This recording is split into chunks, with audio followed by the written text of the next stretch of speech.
এই ধারাটির দিকে লক্ষ্য করুন।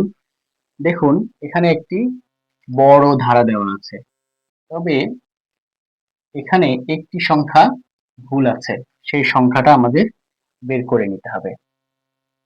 তবে ধারার ক্ষেত্রে আপনাদের একটি কথা আমি বলে রাখি, সেটা হচ্ছে চাকরির পরীক্ষায় যে ধারাগুলো আসে সাধারণত যে লম্বা ধারাটা দেওয়া থাকে সেটি কিন্তু একটি ধারা থাকে না, তার মধ্যে সাধারণত দুইটি ধারা থাকে।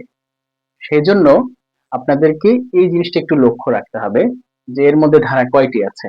দেখুন এখানে প্রথম ধারাটি হচ্ছে প্রথম সংখ্যা সাথে তৃতীয় সংখ্যা, তারপর পঞ্চম, ষষ্ঠ, সপ্তম, নবম এভাবে। আবার দেখবেন দ্বিতীয়, তারপরে চতুর্থ, ষষ্ঠ, অষ্টম এবং দশম এভাবে আছে। অর্থাৎ একটার পর একটা, এক এরপর আবার 3 নম্বর সংখ্যায় গিয়ে সে ম্যাচ করছে।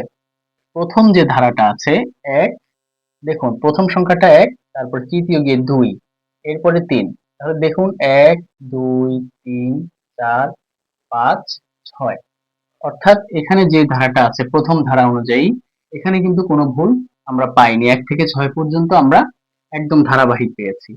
এরপরে দ্বিতীয়টা দেখুন, প্রথম সংখ্যাটা হচ্ছে 4, 4 5 6 7 8 আসার কথা ছিল কিন্তু 8 আসেনি, এসেছে 9। তাহলে এই যে লজিক অনুযায়ী 9 এর জায়গায় 8 হওয়ার কথা ছিল, সেজন্য যেহেতু 9 হয়েছে আমাদের ভুল সংখ্যাটা হচ্ছে 9। সঠিক উত্তর হবে 9।